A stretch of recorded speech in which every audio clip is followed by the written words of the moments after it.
Today I will be recapping a Chinese animation movie called The Monkey King Reborn. Spoilers ahead, relax and enjoy. The movie begins with Sandy and Baiji, who are reading a book about the first demon who was born when the heavenly earth was formed. He was the first demon of all time and was given a name called Yuan. He was seen as the most powerful demon, and so it decides to take advantage of his powers by trying to reunite the three realms, which is the earth, heavens, and as well as the netherworld. Many powerful and heavenly soldiers battled with him but could not defeat him, until a disciple of Budi uses the power of Qi to capture Yandi and seal him down beneath the earth where no one will ever see him again. After Sandy and Baiji are done reading, they head to their master, who is so unhappy because he is really hungry, and Wukong, who is supposed to bring the food, hasn't arrived yet. But later, Wukong arrives with a speed force and delivers the food to his master. Wukong has this personality of getting angry easily, and he hardly does anything right. Later on, they all headed to the temple, which was a place where the gods live. Inside the temple are things that can never be found anywhere around the world. When they arrived, two servants welcomed them and as well took care of them. Baiji later overhears his master discussion about a secret fruit tree, feeling it's something special, reveals the secret to Wukong. They both turn themselves into insects and heads towards the secret fruit tree. Servants of the temple normally go there to take fruits from it. And as they watch the servants leave, Wukong then tries to steal a fruit from the tree. During his first attempt to plug the fruit, it slips from his hand to the ground. As Baiji is about to get the fruit, it sinks to the ground because of the demonic energy.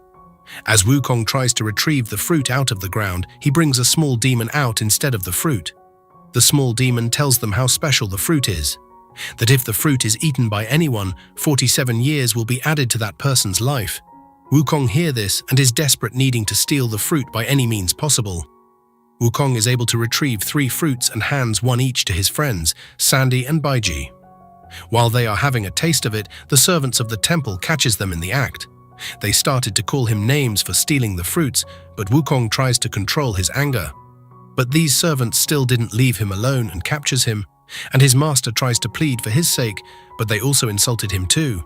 The insults are getting too much, and as they called him a demon thief, he couldn't control his anger anymore and attacks them. Wukong then angrily heads to where tree is and destroys it. And as the servants in the temple tries to stop him, he turns his stick into a huge weapon and strike them. The heavenly warriors became aware of this and goes in search for Wukong. The heavenly warriors finally arrives and casted a boundary spell to trap Wukong. Wukong Master Tail tries, begging the heavenly warrior to grant Wukong mercy, but Wukong doesn't seem to be sorry. The heavenly warrior then angrily attacks him. Wukong is fearless at this rate and strategically tries to strike the immortal at his feet, but he dodges it and the both of them goes on a one-on-one combat. Wukong friends also joins the fight to assist. While his fight is ongoing, due to the scared tree is destroyed by Wukong, it unleashed the demon ancestor known as Yuan, who captures Wukong Master. After a long fight, the immortal defeated Wukong and his friends and captures them, and immediately instructs his servants to quickly head to palace, informing everyone about Yuan release. The mortal angrily tells Wukong about the mess he has made by destroying the scared tree that was holding off Yuan, the most powerful demon. He tells Wukong that Yuan will soon absolve his master's power and turn into his true form, making him unstoppable. But Wukong still doesn't see it as a big deal and says he can capture Yuan. The immortal releases him, but if he doesn't stop Yuan, he will capture him and never free him again. All the demons seize Yuan and pays their allegiance to him, accepting him as their demon king. On the other hand, Wukong and his friends are on their way to rescue their master. On the way, they noticed a vital spirit following them, who wants to assist in defeating the demon king. After Wukong hears he was the one that helped seal Yuan before, he sees it useful and decided to take it along with them. While the crew are at the market, the soldiers of Yuan appears with the aim of finishing off the vital spirit, so it won't be used to put down Yuan. But Wukong fights them off, preventing them from capturing the vital spirit. Wukong single-handedly defeated all the soldiers and chased them away. The vital spirit sees the entire village destroyed, and some innocent villager were already possessed by Yuan. It feels so depressed about it and uses its magic to restore everyone back to normal. Meanwhile, the soldier captain returns, telling the demon king about his defeats to Wukong. Angrily, the demon king feeds on him and sends a black smoke to go after Wukong. While Wukong and his friends are still looking for their master, the smoke from Yuan Di possesses a giant monster and started to attack Wukong, but after a long fight, Wukong is able to defeat it monster, making the black smoke to live its body. The monster is back to normal and informs them that he knows the whereabouts of Yuan Di. They didn't trust him at first, but having no choice then to follows him. On their way, the monster sadly tells them about the vital spirit, that if it keeps using its powers, it's going to die and will never be able to reincarnate. They all finally reach their destination and the monster shows them the location they can find their master. Thereafter, he departed from the rest of them. Wukong waits until the vital spirit falls asleep and decides to trap it just to prevent it from getting hurt. When Wukong and his friends arrives, Yuan Di's soldier are already prepared for battle. Therefore, an epic battle begins with Yuan Di's soldier versus Wukong and his friends. Bai Ji is surrounded, thinking he stands no chance against many of them. Bai Ji then transforms to a giant, smashing all of them to pieces, while Sandy, who is the fearful one among them, is fighting the demons with bravery this time around.